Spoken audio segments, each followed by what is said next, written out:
வணக்கம். வணக்கம். இன்னைக்கு நாம ஹை-ஃபை ஸ்பேஸ் அப்படின்னு ஒரு முயற்சி பத்தி நம்ம கொஞ்சம் ஆழமா பார்க்கலாம்.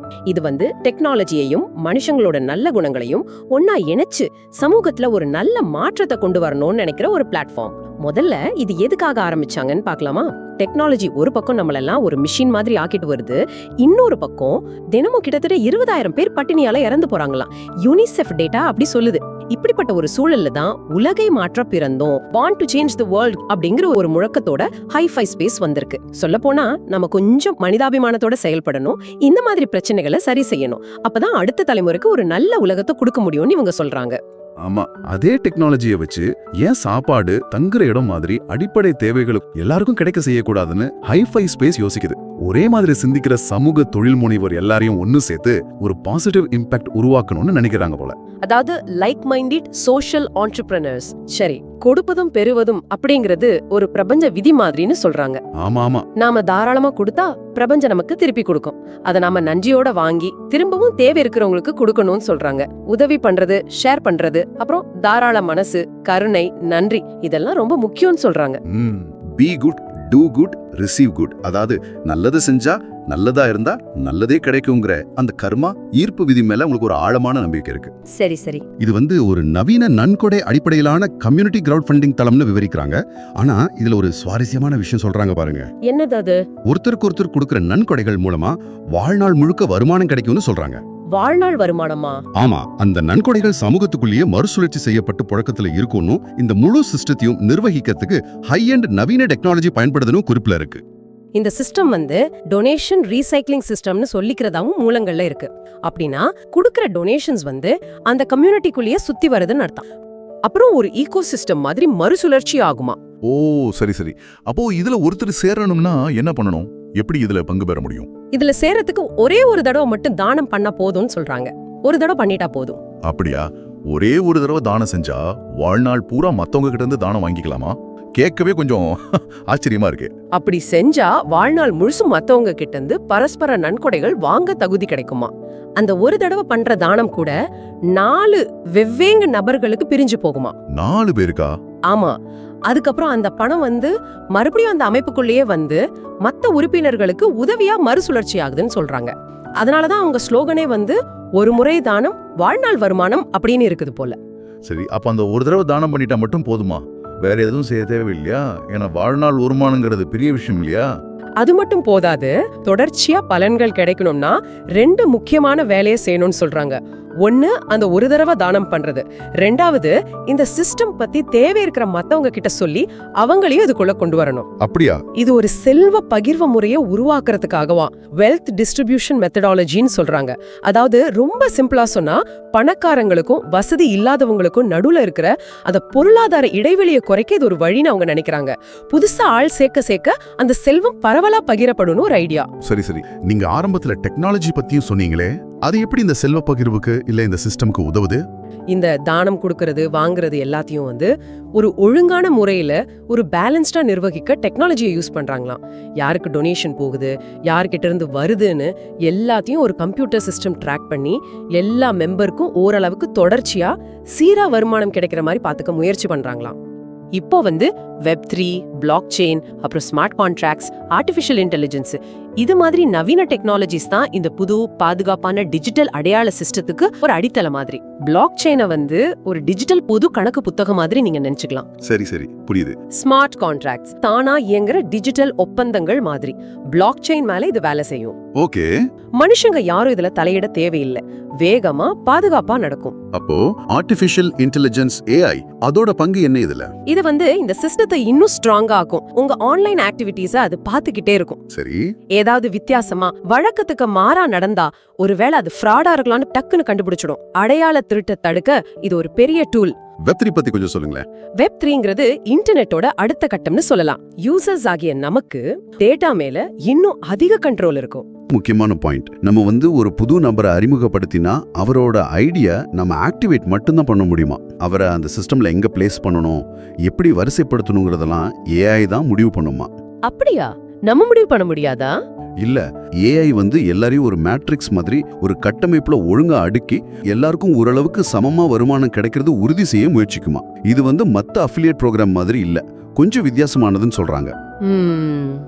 எல்லாமே டிஜிட்டல் ஆகுற இந்த காலத்துல நீங்க ஆன்லைன்ல செய்யற விஷயங்கள் பாதுகாப்பா இருக்கணும், நம்பகத்தன்மையா இருக்கணும்னா இந்த டெக்னாலஜி அடித்தளம் எவ்வளவு முக்கியம்னு நீங்க புரிஞ்சுக்கலாம். இது ஒரு நன்கொடை அமைப்பு, அதுவும் கிரிப்டோ கரன்சி மூலமா இயங்குதுன்னு சொல்றாங்க.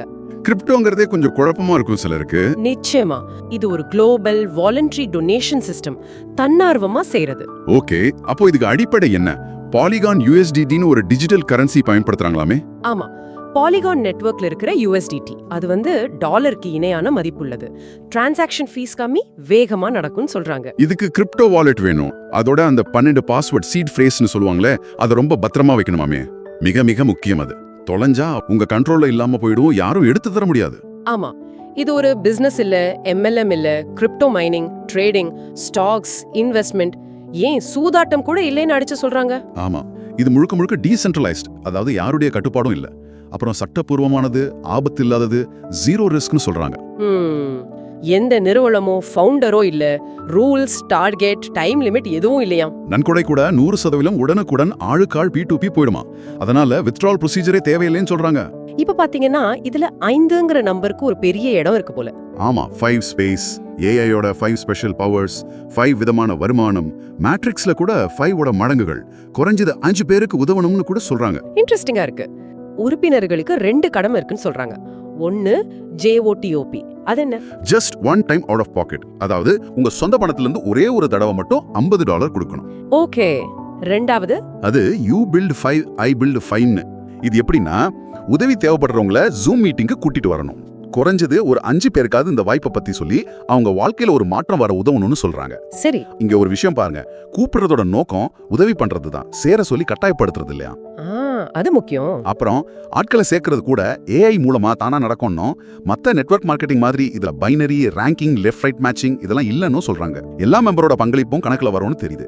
சரி, வருமானத்துக்கு வருவோம். 2 வகை சொல்றாங்க இல்லையா? ஆமா, ஒன்னு இன்வைட் டொனேஷன். நீங்க நேரடியா ஒருத்தர் அறிமுகப்படுத்தினா அவரோட நன்கொடையில இருந்து 20%. ஆக்டிவ் இன்கம் மாதிரி. கரெக்ட். அது $10 வரும், ஏன்னா ஆரம்ப நன்கொடை $50ன்னு சொல்றாங்க. கரெக்ட். ரெண்டாவது தான் மேட்ரிக்ஸ் டொனேஷன். இதுதான் செயலற்ற வருமானம் மாதிரி சொல்றாங்க. இது 80%. அதாவது $40. இது எப்படி பிரியுது? அந்த $40 உங்களுக்கு மேல இருக்கிற 3 அப்ளைன்களுக்கு பிரிஞ்சு போகுது. அதே மாதிரி உங்களுக்கு கீழே 3 லெவல்ல வரவங்க கிட்ட இருந்தும் உங்களுக்கு வருமானம் வரும். 3 லெவல் மேல, 3 லெவல் கீழே. ஆமா. L1 அதாவது முதல் லெவல்ல உங்களுக்கு கீழே 5 பேர் வருவாங்க. ஒவ்வொருத்தர்கிட்ட இருந்தும் $2.50 கிடைக்கும். மொத்தம் $12. சரி. அடுத்து L2 ரெண்டாவது லெவல்ல 25 பேர். ஒவ்வொருத்தர்கிட்ட இருந்தும் $12 கிடைக்கும். அப்போ $312 வரைக்கும் வரலாம். அடுத்து L3 மூணாவது லெவல். இதுல 125 பேர் வரைக்கும் வரலாம். ஒவ்வொருத்தர்கிட்ட இருந்தும் $25. ஆக மொத்தம் $3125. வாவ். அப்போ இந்த மேட்ரிக்ஸ் ஃபுல்லா நிறைஞ்சா அந்த 155 பொசிஷன்ல இருந்தும் மொத்தம் $3450 வருமானம் வர வாய்ப்பு இருக்குன்னு கணக்கு சொல்லுது. ஓகே, அப்போ இந்த $3450ங்கிறது அந்த 3 லெவல்லையும் ஆட்கள் சேர்ந்தா கிடைக்கக்கூடிய அதிகபட்ச தொகை இல்லையா? ஆமா, இது முழுக்க செயலற்ற வருமானம். பணம் உடனடியா உறுப்பினர்களுக்குள்ளேயே போகுது. இதுதான் இந்த திட்டத்தோட வடிவமைப்புன்னு புரியுது. அப்போ சுருக்கமா சொல்லணும்னா 2 வழி வருமானம். ஒன்னு நாமளே ஆள் சேர்த்து 20% சம்பாதிக்கிறது. ஆமா, நேரடி செயல்பாடு. இன்னொன்னு இந்த மேட்ரிக்ஸ் மூலமா நாம எதுவும் செய்யாம 80% வருமானம் வர்றது. சரிதான். ஆர்டிஃபிஷியல் இன்டெலிஜென்ஸ் உறுப்பினர்களை அடுத்தடுத்த 5 ஸ்பேஸ்களுக்கு தானாவே இலவசமா அப்கிரேட் பண்ணணும்னு சொல்றாங்க. ஒவ்வொரு ஸ்பேஸ்லயும் வருமானம் 5 மடங்கு அதிகமாகுமா? அப்படிதான் சொல்றாங்க. ஸ்பேஸ் 1ல $3450, அப்புறம் ஸ்பேஸ் 2ல $17250. அடங்கப்பா. ஸ்பேஸ் 3ல $86,250, ஸ்பேஸ் 4ல $4,31,250. ஏன் ஸ்பேஸ் 5ல பார்த்தா $21,56,000 மேல போதே. அதாவது இந்திய மதிப்புல பல கோடி வருமானம் வரலாம்னு சொல்றாங்க. இத திரும்ப திரும்ப நடக்கணும்னு சொல்றாங்க. ஏஐக்கு 5 ஸ்பெஷல் பவர்ஸ் இருக்கு, அது எல்லாரையும் ஜெயிக்க வைக்கணும்னு சொல்றாங்க. அப்படிதான் சொல்றாங்க. இந்த ஏஐ சக்திகள் பத்தி சொல்லுங்க அப்போ. சரி, அந்த 5 சக்திகள்ல முதல் சக்தி பேரே 1 ஜெனரேட்டிவ் ஸ்பில் அண்ட் ஃபில். இது எப்படின்னா, இந்த மேட்ரிக்ஸ் நீங்க மட்டும் இல்லாம உங்களுக்கு மேல இருக்கிறவங்க அப்லைன், கீழே இருக்கிறவங்க டவுன்லைன் எல்லாரும் சேர்ந்து நிரப்புற ஒரு விஷயம். ஓ, டீம் ஒர்க் மாதிரி. ஆமா, ஒரு அணி அமைப்புல ஏஐ உதவியோட மத்தவங்க மூலமாவும் இடங்கள் நிரம்பும். அடுத்தடுத்த ஸ்பேசஸ் போகும்போது வருமானம் ஜாஸ்தி ஆகும். ஆல் சேர்ந்தா மேட்ரிக்ஸ் நிரம்புது. அதுல வர்ற பணம் என்ன ஆகும்? அதுக்கு தான் அடுத்த சக்தியா? கரெக்ட். ரெண்டாவது சக்தி automatic reservation of funds in 4 wallets. தானியங்கி நிதி ஒதுக்கீடு. அதாவது நீங்க சம்பாதிக்கிற பணம் வந்து ஏஐ மூலமா 4 தனி வாலெட்டுக்கு தானா பிரிஞ்சு போயிடும். 4 வாலெட்டா? எதுக்கு? அது ஒரு ஸ்மார்ட் கான்ட்ராக்ட் படி நடக்குமா. எதிர்காலத்துல நடக்க வேண்டிய அப்கிரேடுக்கும் இன்னும் அதிகமா வருமானம் ஈட்டுறதுக்கும் அந்த பணம் பயன்படும். இதனால நீங்க திரும்ப திரும்ப கையில இருந்து பணம் போட தேவையில்லைன்னு சொல்றாங்க. இதுல மனுஷங்க தலையீடு இல்லாம ஆட்டோமேட்டிக்கா நடக்கும்னு சொல்றீங்களா? ஆமா, அதுதான் அவங்க சொல்ற முக்கியமான பாயிண்ட். ஏஐ பாத்துக்கும் அப்படிங்கறாங்க. ஓகே, சரி. நான் ஒருத்தரை அறிமுகப்படுத்தினேன்ல, அவங்க மூலமா வேற வருமானம் வருமா? அதுக்குதான் மூணாவது சக்தி. பேர் வந்து grand parent rule, follow the sponsor. நீங்க அறிமுகப்படுத்தின நபர் எப்பெல்லாம் அடுத்த விழிக்கு அப்கிரேட் ஆகுறாரோ அப்பெல்லாம் அவரோட ஆரம்ப டொனேஷன்ல 20% உங்களுக்கு திரும்ப திரும்ப வருமா. இதையும் ஏஐ கரெக்டா ட்ராக் பண்ணுன்னு சொல்றாங்க. இது கொஞ்சம் இன்ட்ரெஸ்டிங்கா இருக்கே. சரி, 4வது சக்தி என்ன? Compounding of artificial clone IDs. கூட்டு செயற்கை க்ளோன் ஐடிகள்னா என்னது அது? இது வந்து சொல்லப்போனா இந்த சிஸ்டமோட ஒரு மைய புள்ளி மாதிரி. உங்க ஐடி அடுத்த வெளிக்கு அப்கிரேட் ஆன பிறகும் நீங்க முன்னாடி இருந்த மேட்ரிக்ஸ் சும்மா இருக்காது, அது வளர்ந்துகிட்டே இருக்கும். எப்படின்னு? ஏஐ என்ன பண்ணுனா உங்க வருமானத்துல இருந்து ஒரு $750 எடுத்து உங்களை மாதிரியே 15 புது க்ளோன் ஐடிகளை உருவாக்கி அதே பழைய மேட்ரிக்ஸ்ல சேர்த்துட்டுன்னு சொல்றாங்க. 15 ஐடிகளா? ஒரே ஆளுக்கு? ஆமா, அந்த 15 குளோனுகளும் திரும்பவும் 15 குளோனுகளை உருவாக்கும். அதாவது 1 15 225ன்னு போயிட்டே இருக்கும்னு அந்த தகவல் விவரிக்குது. இதனால வருமானம் பெருகுது. ஒவ்வொரு குளோனும் அதை அறிமுகப்படுத்தினவருக்கும் மற்ற அப்ளைன்களுக்கும் உதவுன்னு சொல்றாங்க. அடேங்கப்பா, 1ல இருந்து இத்தனை உருவாகுமா? இது எப்படி பேலன்ஸ்டா இருக்கும்? சிஸ்டம் குழம்பிடாதா? அதுக்கு தான் 5வது சக்தி. பேரு கொஞ்சம் பெருசா இருக்கு. Backward symmetrical and mirror genealogy. என்னது அது? சிம்பிளா சொன்னா 2வது வெளியிலிருந்து 5வது வெளி வரைக்கும் மேட்ரிக்ஸ் சீரா நிரம்புறதுக்காக ஏஐ வந்து இடது பக்கம் வலது பக்கம்னு மாத்தி மாத்தி ஐடிகளை சேர்க்குமா. அது மட்டும் இல்லாம பழைய வெளிகளுக்கும் சில ரீஎன்ட்ரி ஐடிகளை திரும்ப அனுப்பி பேலன்ஸ் பண்ணும்னு அந்த விளக்கம் சொல்லுது. ஓ, சரி சரி, இப்ப புரியுது. இப்போ அந்த 4 வாலெட்ஸ் பத்தி சொல்லுங்களேன். ஏஐ பணத்தை பிரிக்கும்னு சொன்னீங்களே. ஆமா, அதுல வாலெட் சிவப்பு கலர்ல பிரைவேட் வாலெட். உங்க மேட்ரிக்ஸ்ல மொத்தம் 155 ஐடி வரும்னு வச்சுக்கிட்டா அதுல 105 ஐடியோட வருமானம் நேரடியா இந்த வாலெட்டுக்கு வந்துரும். இது உங்க பர்சனல் செலவுக்குன்னு சொல்றாங்க. ஓகே, அப்போ மீதி 50 ஐடியோட வருமானம் அது மத்த 3 எஸ்க்ரோ வாலெட்டுகளுக்கு போகும். இதெல்லாம் வந்து சமூக வளர்ச்சிக்கு ஏஐ நிர்வகிக்கும்னு சொல்றாங்க. இது நேரடியா உங்க கைக்கு வராட்டாலும் மறைமுகமா உங்களுக்கும் இதுல பங்கு இருக்குங்கிற மாதிரி சொல்றாங்க. சரி, அந்த 3 வாலெட் என்னென்ன? ஒன்னு வந்து மஞ்சள் கலர்ல PIF வாலெட், அதாவது பெய்ட் ஃபார்வர்ட். இதுல இருக்கிற காசை வச்சு புதுசா வர்றவங்களுக்கு ஐடி ஆக்டிவேட் பண்ணி கிஃப்டாவோ கடனாவோ கொடுக்கலாமா, சமூகம் வளரணுங்கிறதுக்காக. 2வது நீல கலர்ல அப்கிரேட் வாலெட். உங்க ஐடியா தானா அடுத்த வெளிக்கு கொண்டு போக தேவையான பணம் இதுல சேரும். ஓகே. 3வது பச்சை கலர்ல ரீஎன்ட்ரி வாலெட். உங்க ஒரிஜினல் ஐடி அப்கிரேட் ஆனதும் இந்த வாலெட்ல இருக்கிற பணத்தை வச்சுதான் அந்த 15 க்ளோன் ஐடிகளை உருவாக்கி பழைய மேட்ரிக்ஸ்ல திரும்ப சேர்ப்பாங்க. இது உங்களுக்கும் மேல இருக்கிறவங்களுக்கும் திரும்ப வருமானம் கொடுக்கும்னு ஆதாரம் சொல்லுது. ஆஹா, மொத்தத்துல பார்த்தா நீங்க சொல்ற இந்த தகவல் படி இது ஒரு ஆட்டோமேட்டட் சிஸ்டம் மாதிரி தெரியுது. இப்போ இந்த சாம் திட்டம் பத்தி கொஞ்சம் அலசி பார்க்கலாம். அதாவது ஸ்பேஸ் ஆக்சலரேஷன் மூவ்மெண்ட் ப்ராஜெக்ட். அது என்னது, கொஞ்சம் விளக்கமா சொல்லுங்களேன்.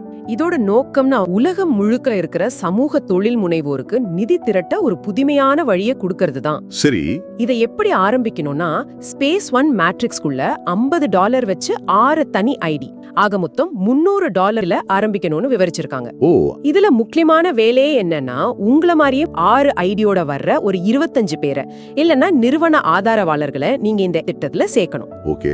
அப்படி நீங்க நேரடியா 25 பேரை சேர்த்துட்டீங்கன்னா உங்க ஸ்பேஸ் ஒன் மேட்ரிக்ஸ்ல முதல் 3 லெவல் நிரம்பிடும்.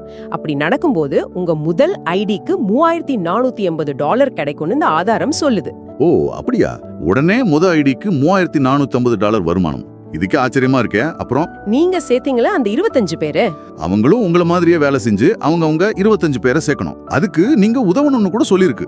அப்படி அவங்க 25 பேரும் தலா 25 பேரை சேர்க்கும்போது அவங்க முதல் ஐடிக்கு $3450 கிடைக்கும். அப்போ அதே சமயத்துல உங்களுக்கு இன்னும் 5 ஐடி இருக்குல்ல? ஆமா, மொத்தம் 6 ஐடின்னு சொல்லிங்க. கரெக்ட். அந்த மத்த 5 ஐடியும் இதே மாதிரி நிலைகளை முடிச்சு ஒவ்வொன்னுக்கும் $3450 கிடைக்கும். ஆக மொத்தம் 6 ஐடிக்கும் சேர்த்து 6 × $3450, அதாவது $20,700 கிடைக்கும்னு இந்த தகவல்கள் சொல்லுது. சரி, முதல்ல உங்களை யாரு இதுக்குள்ள கூட்டிட்டு வந்தாங்களோ அந்த இன்வைட்டர், அதாவது அறிமுகப்படுத்தியவர், அவருக்கு முதல்ல நன்றி சொல்லுங்கறாங்க. சரி, அந்த நன்றி சொன்னதுக்கு அப்புறம் அந்த இன்வைட்டரோட அஃபிலியேட் லிங்க் இருக்குல்ல, இணைப்பு. ஆமா, அந்த லிங்க் வழியா போனாதான் யார் மூலமா நீங்க வந்தீங்கன்னா அவங்களுக்கு தெரியும். சரி, $50 அது வந்து அவங்க டொனேஷன் நன்கொடைன்னு சொல்றாங்க. அதை கொடுத்து அவங்க கம்யூனிட்டி சமூகத்துல சேரணுமா. அதுக்கப்புறம் உங்களுக்குன்னு ஒரு தனிப்பட்ட ஐடி கிடைக்கும்னு சொல்றாங்க. சரி, அதுக்குள்ள போனீங்கன்னா PDF ஃபைல்ஸ், போட்டோஸ், வீடியோஸ்னு நிறைய டூல்ஸ், அதாவது கருவிகள் இருக்குமா. அந்த கருவிகளை வச்சு நீங்களே உங்களோட சொந்த டீம்ஸ், குழுக்களை உருவாக்கிக்கலாமா. சரி. அவங்க வெப்சைட்ல FAQs, அதாவது அடிக்கடி கேட்கப்படும் கேள்விகள் பகுதி இருக்காம். சரி.